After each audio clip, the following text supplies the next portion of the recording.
Welcome back. Let's talk about quantifiers and proofs. We'll start with propositional calculus and develop that into something called multivariate propositional calculus, and then we'll look at arguments. So first we have quantifiers and arguments. Now remember when we first started talking about propositions, I was trying to make the point that some things are clearly propositions and other things are clearly not propositions. But there's a lot of statements that are kind of in the middle where you can't really tell if it's a proposition or not. So here we have a certain kind of statement that has this form. For example, Dan owns N computers. Now, is that a proposition or is it not a proposition? What we're going to do is we're going to consider this to be something called a propositional function. So it's a propositional function. That is, it's not a proposition yet, but it will be when we plug in these values of n. All right, so you can think of what we're doing here as kind of a game, and these are the rules. All right, and I think if you think about it that way, you'll have an easier time. All right, so formally, a propositional function, also called an open sentence, is an expression p of x which yields propositions for each values of x, where x is an element of some set A. So the set A is called the domain of p of x. So we're plugging in values of set A into this propositional function, and we're yielding propositions. For example, this statement right here, Dan owns N computers, we're considering that to be a propositional function. Okay, that is, our rules of this game say that statements of this form are not yet propositions. There's something called propositional functions. So just accept that as a rule of the game, and try not to think about it too much, because there are other ways to interpret this kind of stuff that if you do that, you're just going to get confused. So, all right. So P of n is a propositional function. Dan owns N computers. And if we start plugging in values of n into this thing, then we get propositions. So you could pick a particular value of n, say 3, and you end up with P of 3 is the statement Dan owns 3 computers, which is a proposition. This is clearly a proposition, because either I own 3 computers or I don't. And I'll tell you it happens to be false, because I own a lot more than 3 computers, like a lot. Okay, so here's another example where we could use something from math. So Q of x is the propositional function. X is a perfect square. So our rules say that statements of this form are not propositions. They're actually propositional functions. But if we plug in particular values, we can turn these propositional functions into propositions. So if I plug in a 3, I get the proposition 3 is a perfect square, which is a proposition because it has a true-false value. Happens to be false because 3 is not a perfect square. Okay, but anyway, we're turning a propositional function into a proposition by plugging in these values of an input set. So before we move on, be careful not to confuse compound propositions with propositional functions. The notation looks a little bit similar, but go back and review if you need to what a compound proposition is. But real quickly, a compound proposition is a larger statement that has all these tiny propositions in it, and you feed in the truth-false value of these tiny propositions, and you get the value of the compound proposition. So it's little propositions glued together with logic. That's a compound proposition. What we're doing here is we're taking these open sentences that are not yet propositions at all, and we're feeding in other information, typically numbers, but could be other information. We're feeding that other information into these propositional functions, and then we get propositions. Okay, whereas in here we're feeding in the truth value of existing propositions. So we can glue these together, and we'll glue together propositional functions with compound propositions, and we'll get compound propositional functions. Missing a quote here. All right, but they're different things. So we can use this notation because essentially what a propositional function is doing is mapping one input set into another. So it is a function. So for example, the one we just did, where x is a perfect square, we're inputting natural numbers, 0 through out to infinity, integers from 0 on. We're mapping those input values, the domain, into this set of output values, the range. And so we're mapping natural numbers into Booleans. So you could write it, q of x is a function that maps the natural numbers into the Booleans. All right? So that yields the truth set. So for any input set, there's a subset of that input set called the truth set. So the input values which yield true propositions are called the truth set. And we use this notation T of P. So formally, the truth set T of P is the set of all elements x, or the set of all x which are elements of A, such that P of x is true. So back to our perfect square thing, here's our input set n, and then here's our propositional function x is a perfect square. The truth set is all the elements of n that yield true propositions. So it's these numbers, because 0, if you plug in 0, you get the statement 0 is a perfect square, which is a true proposition. And you plug in the value 4, you get the value 4 is a perfect square, which is true. And 12, you get this statement 12 is a perfect square, which is a true proposition, because 12 is a perfect square, right? If you plugged in 11, you'd get the statement 11 is a perfect square, which is a proposition, but it's false. It's a false proposition. Okay, so these are just the numbers that yield true propositions. Okay? So that's the truth set. All right, we can start doing logic on these guys, and that'll allow us to glue these propositional functions together to get what I warned you about earlier, compound propositional functions.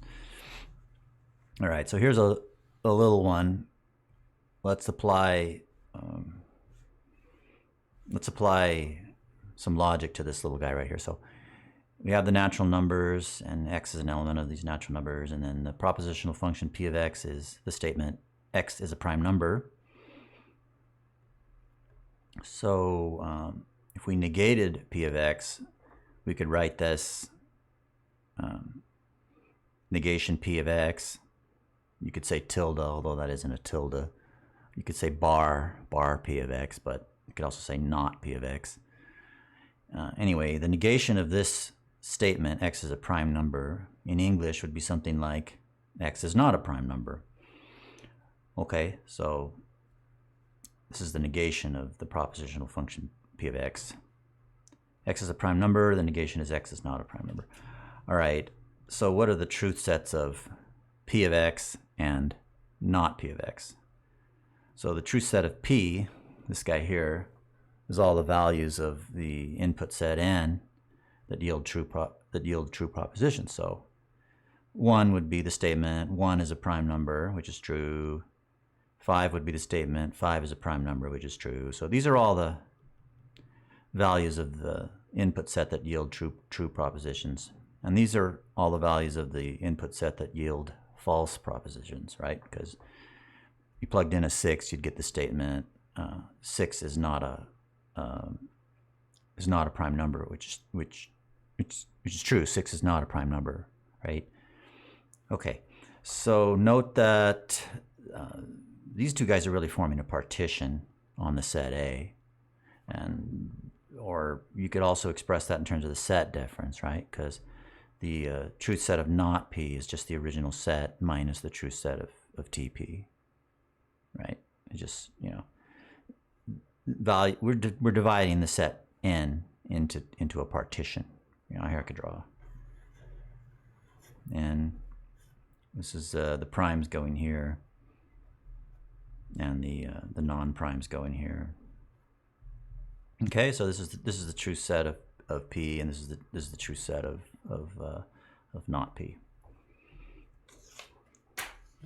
Okay, so what we've done so far is we've taken propositional functions, which are not in themselves propositions, right? They're just propositional functions.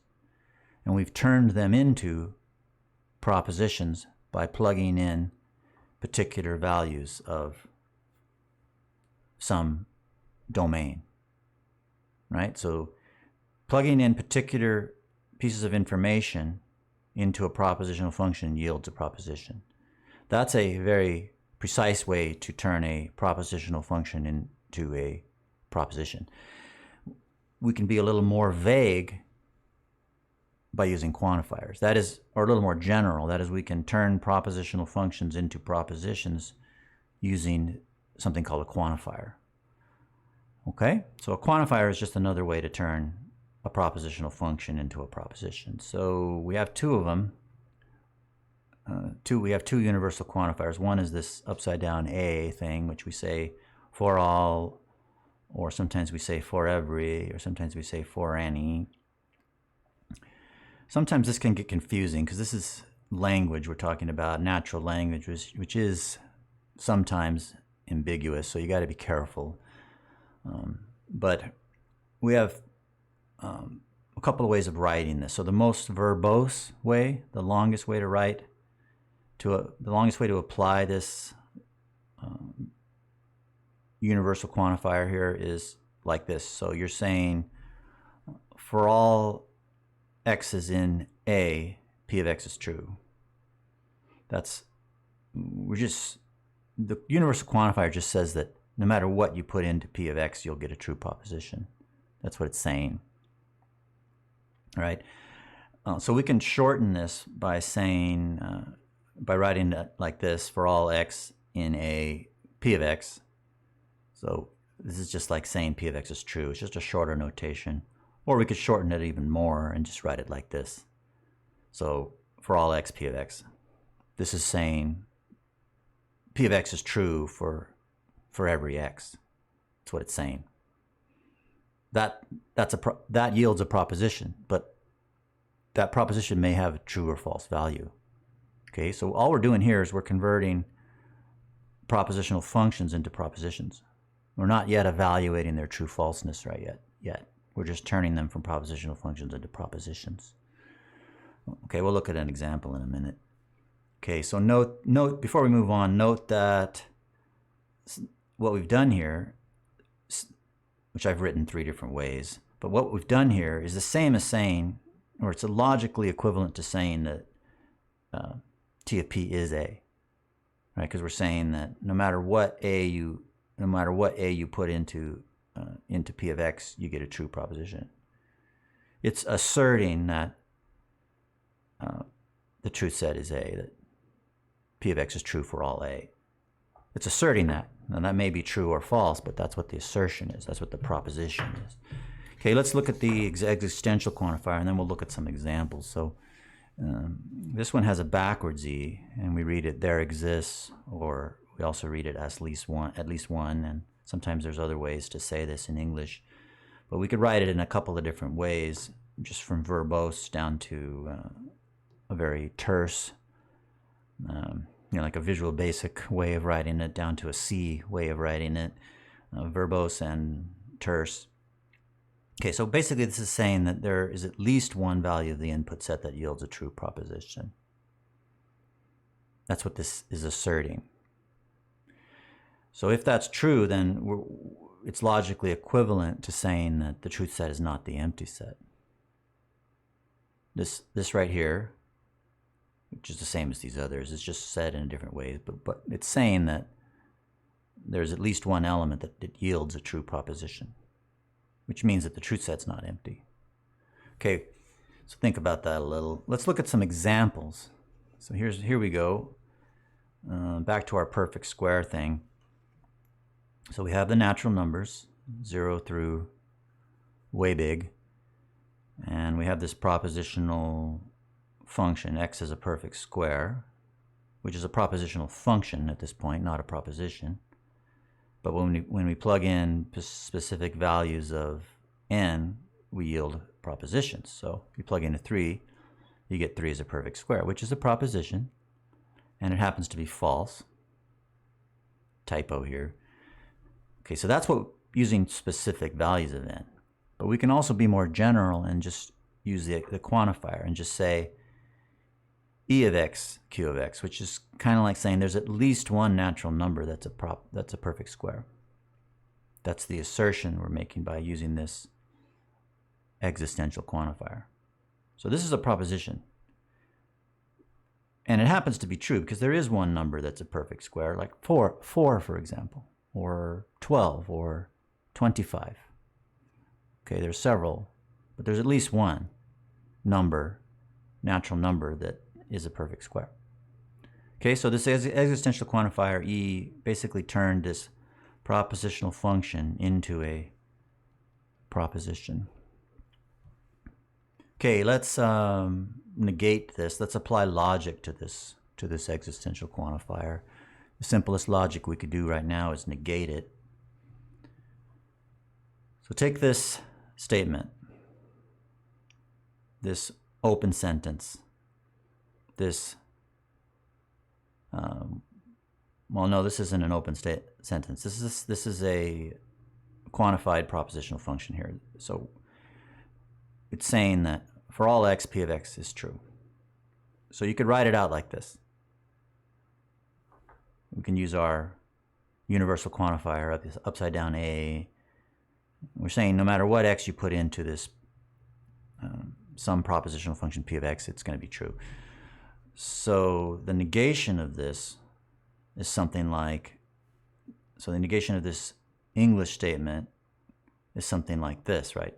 The English, for all x, p of x is true, the negation of that is something like, it is not the case that for all x, p of x is true. Nobody really talks like that anymore, but that's what we do in formal logic, in our little game we're playing.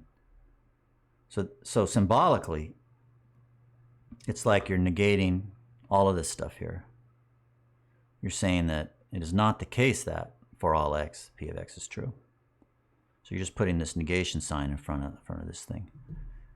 Okay, but this is logically equivalent to saying that there must be at least one x that makes p of x false, right? Because this thing here, if it's not the case that it's true for every element, it's basically the same as saying that there's at least one element that makes this p of x false, right? So that would be written like this. That is, there exists at least one element x such that this guy is false. Okay? So you have to kind of think about these and get these straight in your head. Pause the video or whatever you need to do. Replay it. Now, this is another example, really, where we're just flipping everything around. It's just kind of saying that the statement, it is not true that there exists an x such that p of x is true, is kind of like saying that it's false for all x, right? If there's not one input value that makes it true, right? If there's not one input value that makes it true, it's kind of like saying every input value it's false for. Okay? So what the rule we're applying here, symbolically wise, is that when you move the negation symbol over the quantifier, as you move it around, the quantifier flips. So here I've moved the negation symbol, I've passed it over the e, and that e becomes an a, and now here the negation symbol ends up here. Which is the same thing we did here. We're saying these two are logically equivalent. So if we're moving this negation symbol over the a, the a turns into an e, and the negation symbol ends up here. All right, so let's do some examples with actual values, that with actual propositions that we can evaluate their truth and falseness. All right, here we go. So here's a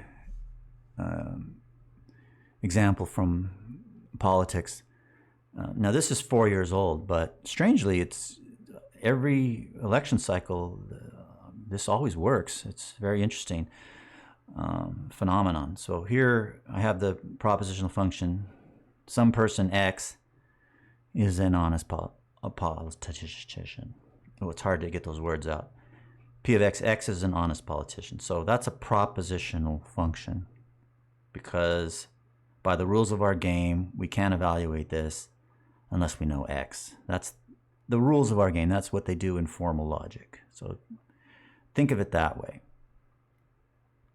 All right. You might want to disagree with whether this is a propositional function or whether it's already a proposition, but try not to do that. Just follow these rules. And our rules say that this is a propositional function. All right. Now I can turn this propositional function into a proposition by putting in a particular value of X. So let's put in Donald Trump. So P of Donald Trump is the statement Donald Trump is an honest politician. Now that's a proposition, right? Because he's either honest or he isn't. And clearly he's not. So that is a false proposition. So let's plug in another politician, Hillary Clinton. So that would yield the proposition Hillary Clinton is an honest politician. Now that's a proposition, and we can evaluate the truth value of that, and it's false, obviously, right? So what we did here is we took particular values of X and put them into a propositional function to yield propositions, and then those propositions happen to have particular true-false values. In this case, they're both false. Now we can use quantifiers and be a little more general, right? So we could say this existentially quantified propositional function, which itself is a proposition, because we turned a propositional function into a proposition by applying a quantifier. Here's the math. But this first statement here is, it is not the case that there exists an honest politician. So that would be written like this. It is not the case that there exists a politician X such that the statement, that person is honest, is true. Okay? It is not the case that there exists an honest politician. That's kind of the same logically as saying every politician is dishonest, right? So this first guy here this first sentence is logically equivalent to the second sentence. And the second sentence is saying every politician is dishonest, which you could write like this. For all X, it's not the case that X is honest. Okay, so these two are both propositions, because this is saying that it's not the case that there exists an honest politician. That's a proposition. And this is the proposition that all politicians are dishonest. So these are logically equivalent. They're both propositions, and they both happen to be true, right? I mean, all politicians are liars. I mean, it pretty much comes with the job, right? I don't really think that's controversial, is it? I mean, you have to lie to be a politician, because people won't vote for you if you don't tell them what they want to hear, right? I think that's pretty. I can go out on a limb, right, and say that that's true. I mean, I've been on the planet a while, and I've never met an honest politician. Okay. All right. So let's apply this with more than one input variable here. So we call that multivariate propositional calculus, right? So here we have these propositional functions that have two input values, X and Y. So X is an element of some input set, and Y is an element of another input set. Here's an example, just using integers rather than politicians, because that's, that's less controversial. Anyway, so here we go. P of X, Y. P of X, Y is a multivariate propositional function. Here's the statement, X plus Y equals 10. So X and Y are elements of n, the natural numbers. So this by itself is a propositional function because we don't know what x and y are. That's our rules of our game here. But if we plug in particular values of x and y, we can get a proposition. So if I plug in 1 and 9, I get the proposition, right? If I plug in 1 and 9, I get the proposition 1 plus 9 equals 10. That's a proposition. I mean, 1 plus 9 is either 10 or it isn't. And then if you've taken some arithmetic classes, you could evaluate this as being true. So it's a proposition, but it happens to have a value of true. Okay, so we've turned a propositional function into a proposition by plugging in particular values of 1 and 9 of x and y. You could plug in some other values and get a proposition. If I plugged in 1 and 1, I'd get 1 plus 1 equals 10, which is a proposition, but it happens to have a value of false. Okay, so propositional functions, plug in values, you get propositions. Then you can evaluate the truth or falseness of those propositions. So this particular little guy here, we're plugging in two values of x and y, so we could express the truth set as a set of ordered pairs, right? The truth set is all the pairs of numbers that yield true propositions. So if I plug in 0 and 10, I get the statement 0 plus 10 equals 10, which is a proposition, and it's true. If I plug in 1 and 9, I get 1 plus 9 equals 10, that's true. If I plug in 3 and 7, I get 3 plus 7 equals 10, that's also true. All right, so this happens to be a relation just by the way, because it's a set of ordered pairs, which is our definition of a relation. But that's not really important right now. I mean, it also happens to be a function. Like you could think of it as like this. These all map to true.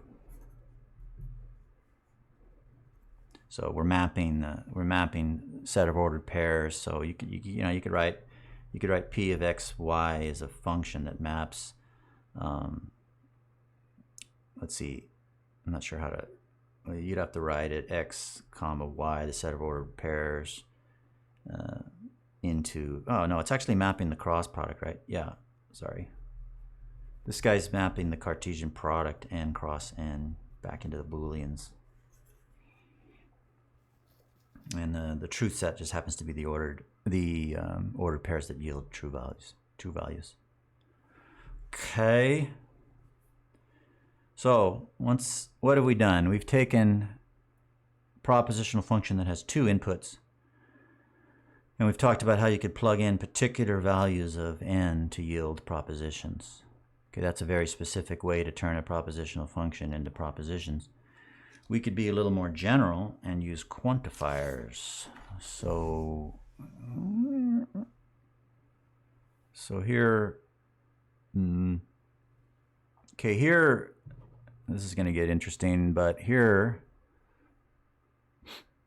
before we were using the natural numbers, but let's use integers because it makes it a little bit more funner, interesting.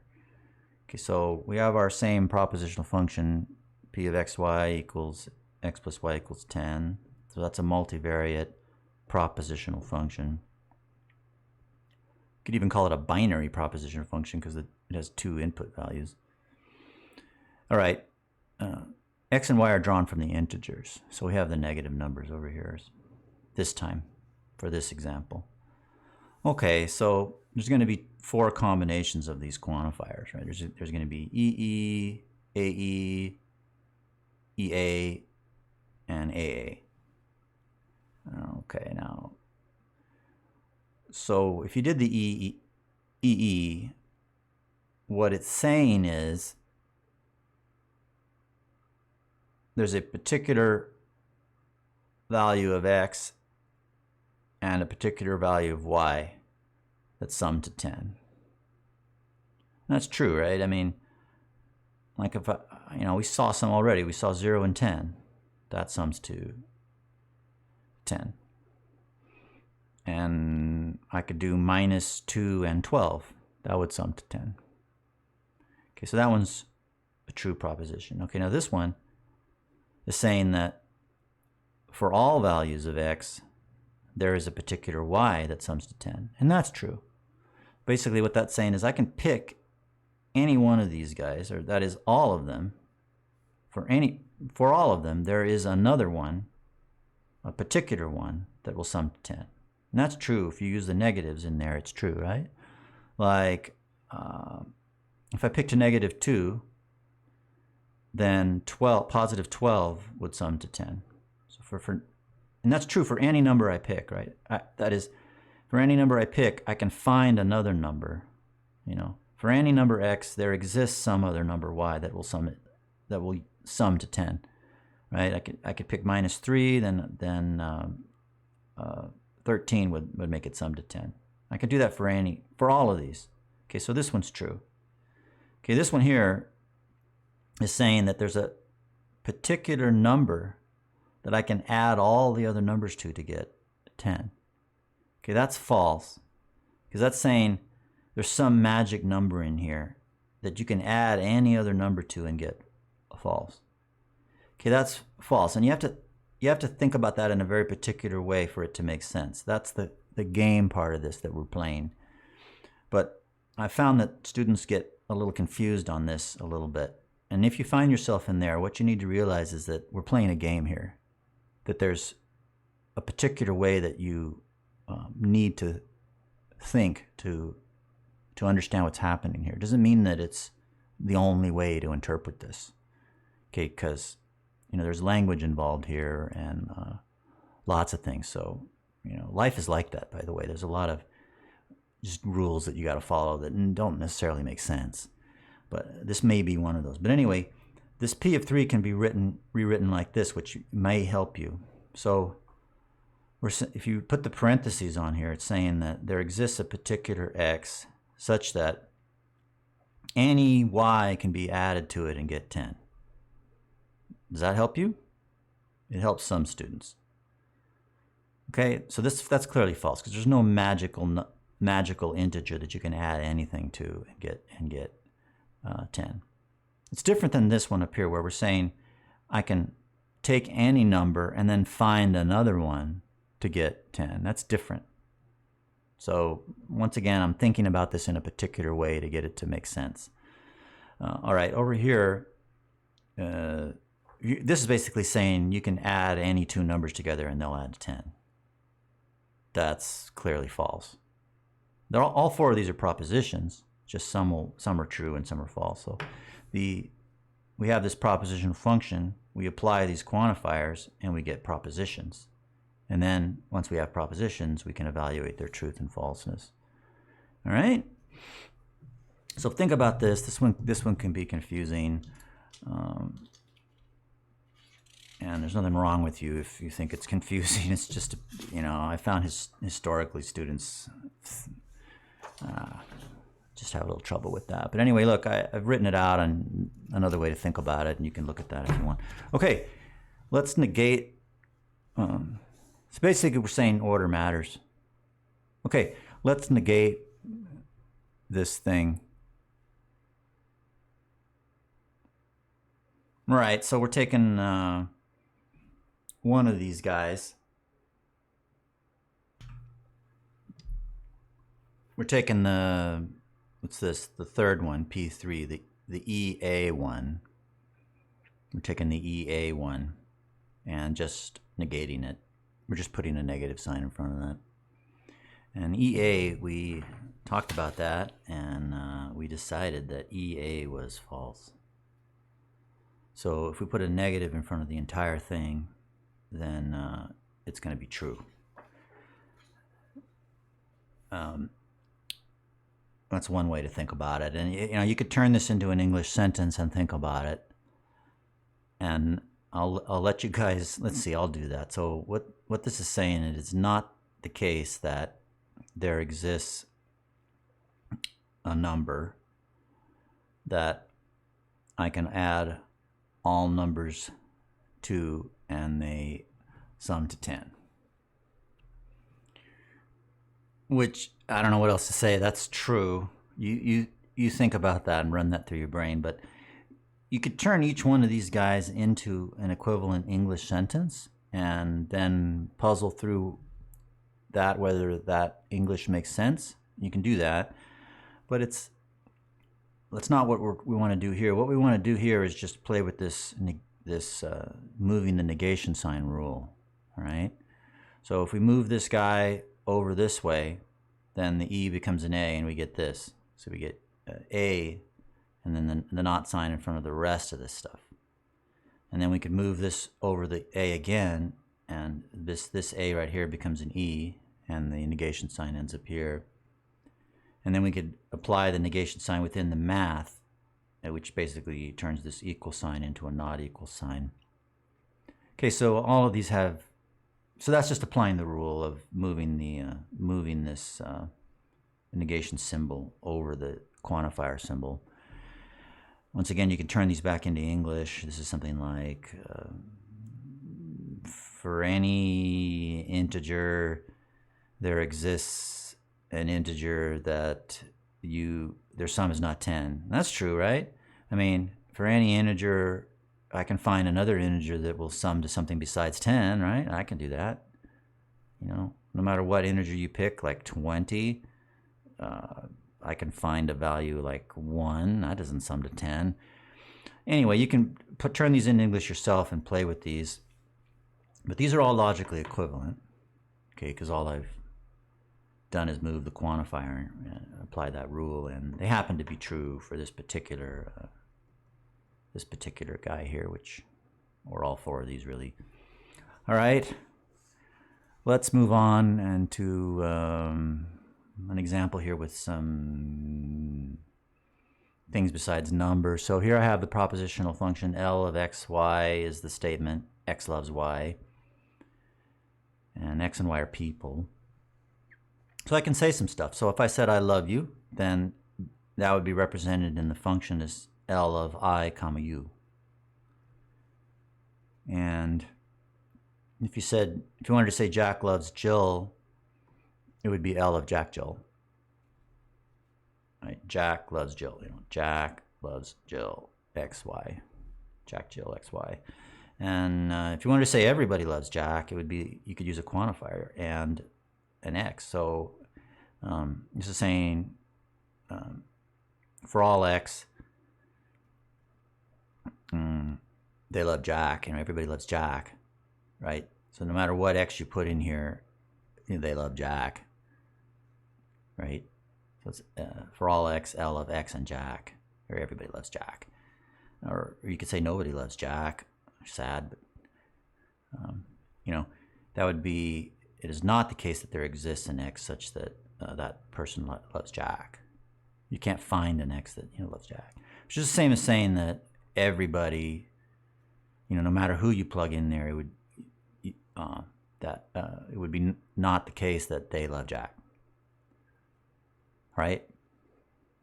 So once again, we applied our rules of this moving this negation symbol over the quantifier, and then the E becomes an A, and the quantifier ends up over here.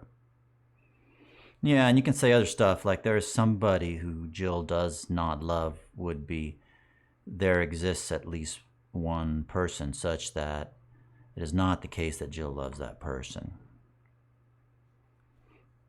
Which is a proposition. And all of these are yielding propositions by some combination of specific values and quantifiers. Now these are all propositions. Now they may or may not have their truth false value is another issue that you'd have to ask Jack and Jill to find out if these are really true or not, or me and you, whatever. Anyway, more stuff. There's somebody who nobody loves, like there exists at least one person such that no matter who else you put in there, that other else is not going to love, Y. Which is kind of the same as saying there exists a Y such that it is not the case that there exists somebody else who loves them, right? So you guys play around with putting the English in there and then seeing if it rings some bells in your head with the sense-making bells.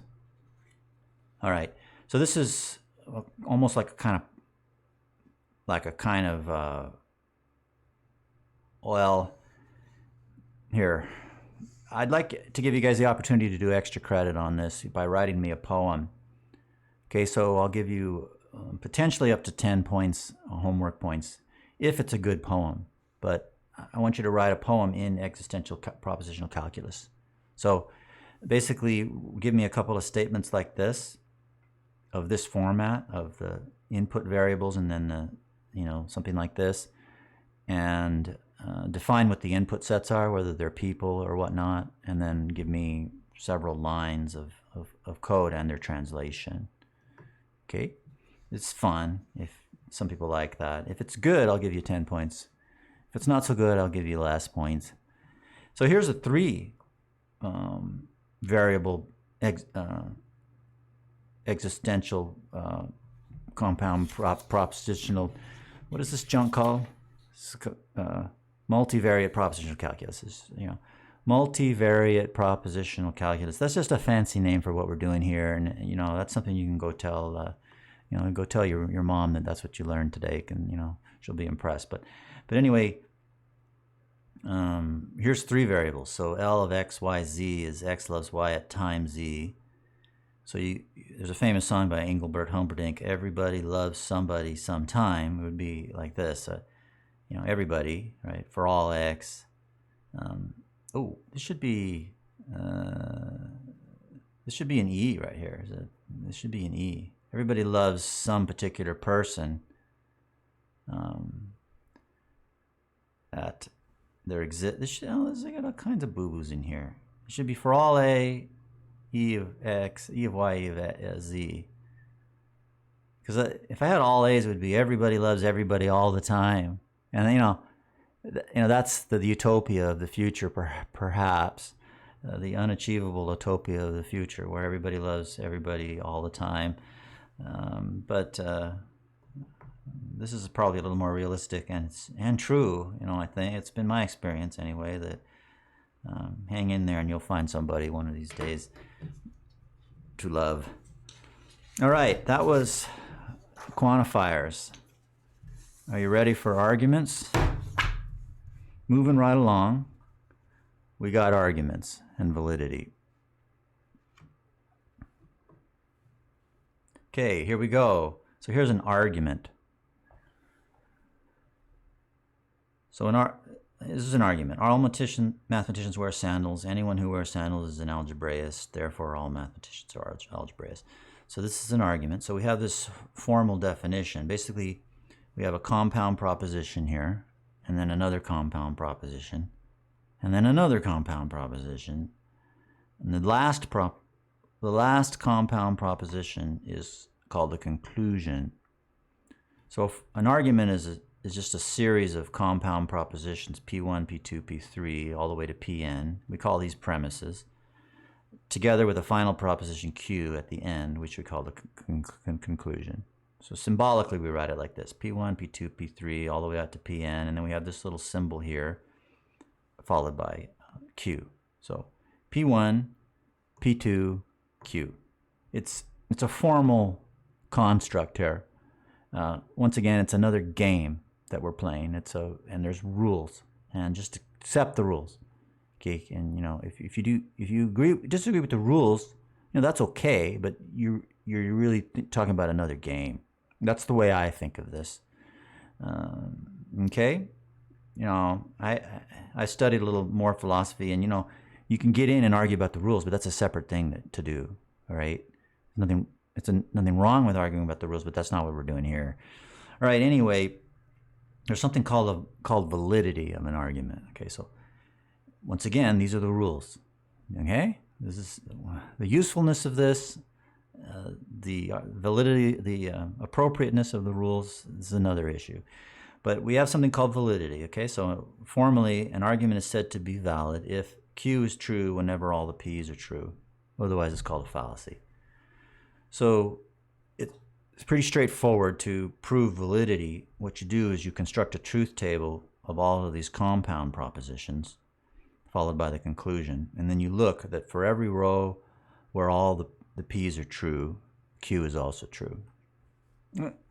So these are the rules for proving validity, and they make sense, and we'll look at why they make sense in a little bit, but the fact that they make sense or not is kind of beside the point, actually, although they do make sense, and we'll look at why in a bit. But, keep in mind here that truth and validity are different, two totally different things. Right? So an argument, validity has to do with the structure of the argument. Okay, and whether the premises are true or not is a totally different thing. Okay, so here's one, and this happens to be invalid, this little guy. So if today is Tuesday, then I'm going fishing. That's proposition 1. Then the conclusion, then proposition 2 is I'm going fishing. So the rules are sentences are compound props. So you look for the periods. Okay, so blah, blah, blah, period. That's compound proposition 1. Then blah, blah, blah, period isn't compound proposition 2. Then therefore, it's just the form of the argument. That identifies the conclusion with the period. So the last statement, the last sentence is the conclusion. So, okay, so we have to parse this into compound propositions. So P1 is this stuff up to the period, and then P2 is this stuff up to the period, and then the conclusion. So we parse that, and it looks like this. Right? So P1 is if to compound proposition P1 is if today is Tuesday, then I'm going fishing. It's a sentence with a period on the end. Then compound proposition P2 is this sentence, I'm going fishing. Then the last sentence is the conclusion, and the last sentence is today is Tuesday. So these are compound propositions. Now remember what a compound proposition is it's a bunch of little propositions that are glued together with logic.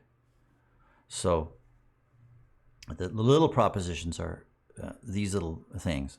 You take each sentence, which is a compound proposition, you break it up into the smallest piece of truth-falseness that you can find. Like, here's one. Today is Tuesday. That's either true or false. So that's a proposition. And then I'm going fishing. That's either true or false. So that's a proposition. So the little propositions are P, little p, and little q. Okay, then you build this big old truth table. You build this thing. I'm going to put all this stuff on here. Yeah. You build this guy. So build a table of the little propositions, P and Q, and then list all the compound propositions, P1, P2, and then Q, big Q.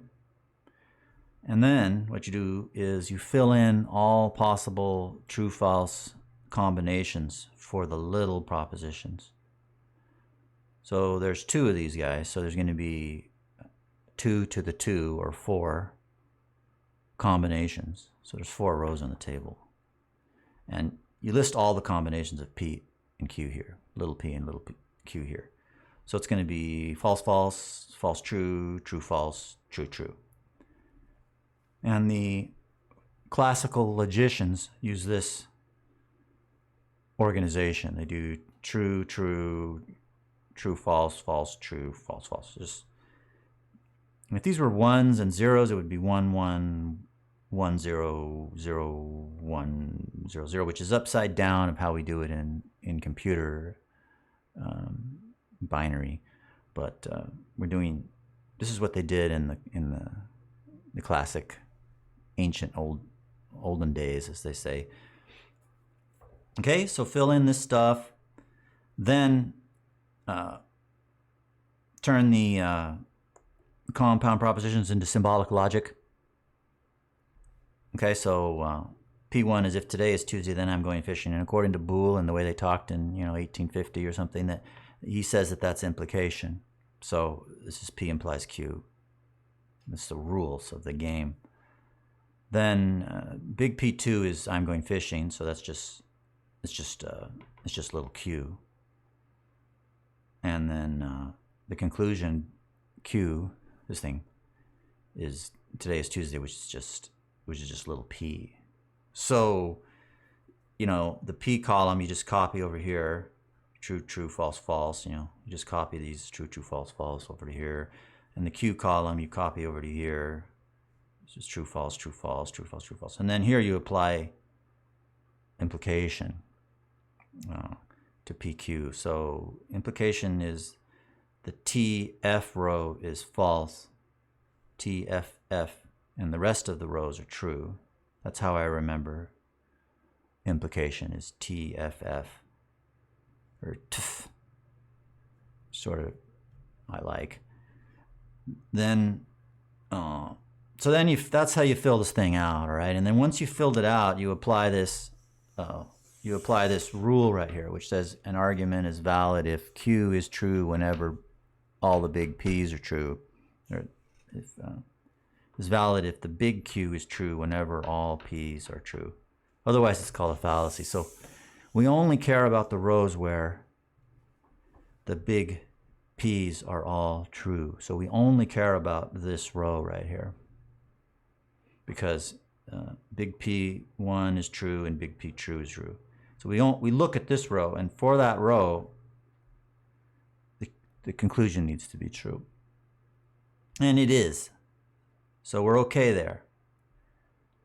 Then we look at the other rows, and here's a row where both of the big P's are true. So we care about that row. But for that row, then we look at the Q, and it's false. Okay? So we basically find all the rows where the big P's are true. And for those rows, in order for the argument to be valid, big Q must also be true. Okay, so it's okay on this row. Here, we don't care because the big P's are false there. Here, we care because the P's are both true. And the Q is false here, so it breaks it. It becomes a fallacy at this point, right? And in this row, we don't care because of the true false. Okay, so once again, we look at all the rows where the big P's are true, and for every one of those rows, the conclusion must also be true. And if it isn't, which in this case it isn't here, then it's a fallacy. Okay, that's the mechanical way of doing this, and you could even code that, hint, hint, that's the next assignment. You could code that up and get it to work, and it's good stuff. Beyond this, we could think about if this actually makes sense, and in my opinion, that's less valuable, honestly, because of all the ambiguity and rough and areas to go wrong in this whole process. Humans are not logical. The world is not that predictable. Language is not that precise. It's just not that great. But you could think about this if you're interested, because this is kind of saying that if today is Tuesday and I'm going fishing, that's true. And if say that was true, and then I'm going fishing, say that was true, it could still not be Tuesday. Now, spend as much mental energy on that as you want. In my opinion, it's not that great. For language and English and the real world. For mathematics, it's a slightly different issue that they use this for, and it is more useful. Alrighty, let's look at an argument that's valid. If I just change this around a little bit, I get this guy, which happens to be valid. If I just change the construction of the argument to this form here, if today is Tuesday, then I'm going fishing. Today is Tuesday, therefore I'm going fishing. So you list all the little p's and little q's, which are the same as before, and you list the P1 and the P2, and P1 is P implies Q, which I should put in here. This is P implies Q, and P2 is today's Tuesday. Which one was that? Where is that? It's P, right? So then Q is therefore I'm going fishing, which was little q. So fill in all the combinations of little p and q, all the possible combinations. It's just all the, all the possible combinations that you put in there, and then copy the p over here and copy the q over here, and then apply implication to these two guys. So it's going to be t, f, f, and the rest are true for implication. Then you look at the big P's and find the rows where both of the big P's are true, which happens to be only this row. So this is the only row we care about. And for that particular row, the conclusion is also true, so it's valid. All right? And that's the mechanical process. Let's look at a couple more example arguments here that happen to also be true, or valid. This guy's valid. The moon is made of cheese. Okay, so that's a proposition that happens to have a truth value of false. I mean, we know that from science. I mean, it turns out in I think it was 69 or so, they sent people over there, and they took samples and they didn't find any cheese. Okay, so that's science. So science has turned out to be a really good way to determine objective truth about of certain kinds of objective truth, certain kinds. What they call objective, which is hard to deny objective truth because it's been so incredibly powerful. But there are other kinds of definitions of truth, which you can get into. But anyway, what I'm trying to say here, beyond the broader philosophical concepts, is that there's a difference between truth and validity. Okay, so here, the moon is made of cheese is a proposition. It happens to be a false value of it. And then strawberries are red is another proposition. That happens to be true. So I've got two propositions. One's false and one's true. Now the argument is going to be valid.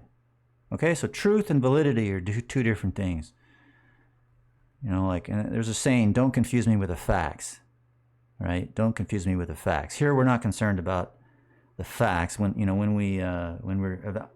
evaluating the validity of an argument, we're only concerned with the structure of the argument. We're not concerned with the reality of the world.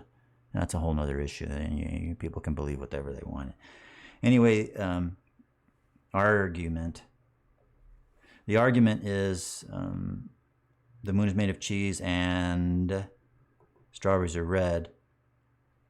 And then it's a period there, so that's the first compound proposition. Then the statement, strawberries are red with a period, so that's the second compound proposition. And then, therefore, the moon is made of cheese, period. That's the last sentence, so that's the conclusion.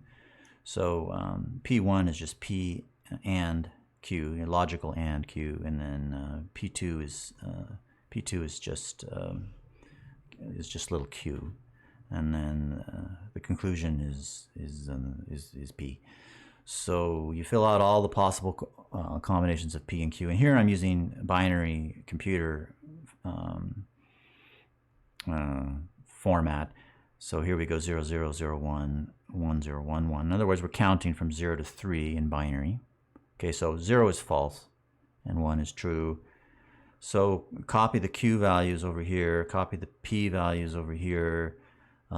Apply and on P and Q, so this one is true, right? P and 1 and 1 is 1. The rest are false. So that's filling out the zeros and ones. Then you look for the rows where the compound propositions are both true. This is the only row where both big P1 and big P2 are true. So that's the only row we care about. Then the test, is there a 1 there? Yes. So for this row, the only row we care about, the conclusion is also true, so it's valid. Okay, this is a valid argument. So, when you're applying, that's how you test for validity. Then to use the argument, you'd actually have to plug in reality. So what's reality? Like the moon is made of cheese, and that's false. So little p is false, and strawberries are red, that's true. So it's this row. This row here is let's call it reality or objective reality based on, science. So the moon is made of cheese. It's not made of cheese. Right? If this is the reality that you plug in, then the conclusion that the argument spits out is false. The conclusion is that the moon is made of cheese is false. The moon is not made of cheese. So, it kind of works. But, if you plug in other values of true and false, you get other conclusions. But they work because the argument's valid. Okay, you could try that. Plug in these other values and think about whether the conclusion is true or false. It makes sense because and is very clear. The previous one, there is implication. It's less clear. Okay, we talked about that in the previous lecture about some logical operations are clear, some are not. And then there's others that I just made up on one of the homeworks, right? Because and maybe, because they're just, just to prove the point that what's going on with logic anyway. All right. So kind of what I said, just to repeat it, is, a valid argument means that if you accept the premises, true or false as input, then you must accept the conclusion. Okay, so you got to get people to accept the premises. First you prove, you get people to accept that the argument's valid. And if the argument's valid, then the idea is that is the rules of the game, are that if you agree on the premises about the moon and whether it's made of cheese and stuff, then you have to sort of agree with the conclusion that the argument spits out. And that's what Boole and all those guys are trying to do, is but humans, good luck with that, right? I mean, they just well, if you can get them to agree with the premises, that's one thing. That's a challenge in itself. And then you can get them to agree with the argument's valid, and then it'll produce an output, and they still might not like it. So, that's reality of the world and humans. So, it's important as computer people to keep that in mind, and, don't get upset about it or anything. It's just like I am. Not really, but, deal with it. It's just the way it is. Okay, here's an invalid argument. And just real quick, it's failing here because, once again, we only care about the rows where both of the compound propositions are true. So we're looking for this row where there's two ones, and then this row where there's two runs. This one's okay because for the two inputs here, or for the two values of the compound propositions, the conclusion is also true, so it's good. But it fails at this one because you have two ones on the big P's, but I have a 0 in the Q. Okay, this is an invalid argument. And you could plug in reality, what I've been calling reality, that is, the moon is not made of cheese, according to the $13 billion they spent on going to the moon. And strawberries are red. I know that from because I have a local strawberry stand. It's about a half mile from my house, and I've gone down there and looked at the strawberries, and they're red. Call that science? I don't know. Is red the same as it is for me as it is for you? I can't tell you. But so that's what I mean by the truth and the falseness. But anyway, and there's other problems. But anyway, if you agree that this is the reality, then this is saying that the moon is made of cheese is false, which is saying that the moon is actually made of cheese, which, once again, we know that to be false because we went there, and unless they faked it, they could have faked it. Oh, I'll tell you something about the moon faking. So there's a lot of people that think the moon was faked, that Hollywood filmed it. Now, it's a little more sophisticated than that. It turns out that they did fake the moon landings, but what they did is they hired Stanley Kubrick. I don't know if you guys know about Stanley Kubrick, but he was a filmmaker. He did the movie 2001: A Space Odyssey, which is a super accurate movie, and that actually got him the job to fake the moon landings. But what's not commonly known is that Stanley Kubrick was a stickler for accuracy. He really wanted everything to be accuracy. So he agreed to do the contract, but he insisted that all the filming be done on the moon. Okay, so yeah, the moon landings were faked, but all of the footage of being in space and walking around on the moon, that was actually shot on the moon. Okay, so that's the, there you go. Believe that if you want to. Look, one last thing. This validity does make sense, and you can sort of break that up by studying what's called the rules of inference. So we have these things called rules of inference, which are used to construct arguments. So what they are is they're basically little mini arguments, and you can prove their validity in the same way that we just proved up here. Okay, you could construct a truth table for these little tiny arguments and prove that they're valid. But many of them just make sense by thinking about them because they're so small. So the first one is called modus ponens. So all of these have Latin names, which are great if you want to cultivate your ability to sound smart, which is a really useful skill in society. A lot of people make their entire career out of just sounding smart, and they don't really know anything. So it's good to know some of this stuff. So modus ponens, P implies Q. If P is true, then Q would be true. And you could look at the truth table and see how that's true. Some of others are even more clear because other forms of logic are super clear, like addition, for example. So if P is true, then the statement P or Q is true because by or, right? Or only needs one true for it to be true, right? So if P is true, and then it doesn't even matter what Q is, P is going to be, or the compound statement P or Q is going to be true. Okay, that's addition.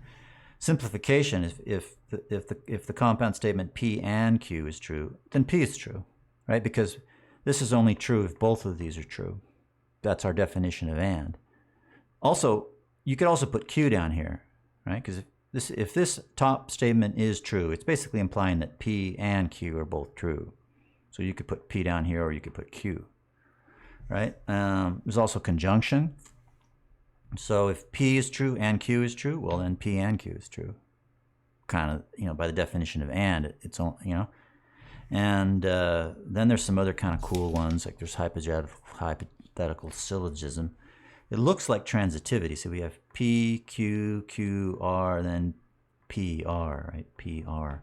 So it's kind of cool because it looks like transitivity, and you could prove this to be true with a truth table, which I'll leave to you if you want to do that. But this one's not so obvious that it's true, but it's interesting. You could prove it true, and then there's modus tollens. Okay, so next time you go out to a bar, or maybe this Thanksgiving or whatever, try and get into an argument and convince people the world is a certain way. And if you're lucky, you'll get to throw out you say, well, you're using modus tollens there, and even though that's legitimate. Okay, well, anyway, have fun with this. So this is useful stuff, and all kidding aside, it's really useful to study what the classical philosophy people are doing, and it has some direct applications to writing code, which is real.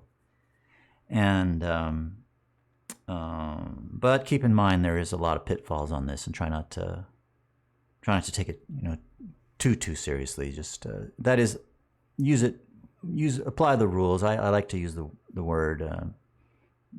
Think of it as a game. At least for what we're doing here, right? We're trying to take the most useful stuff from classical philosophy and see what we can apply to computer science. And for that purpose, you can just think of this as some of it, that is, at least being a little bit arbitrary, and it's just a matter of learning what the rules are and applying them. Now, if you go and study actual philosophy, or you're trying to apply this to some other aspect of life, well, then all of those complexities start becoming a lot more important. Okay, so this was fun. I enjoyed the logic a little bit, and I hope it was fun for you. Hope it was useful. Hope this video is useful to you. See you next time. Bye.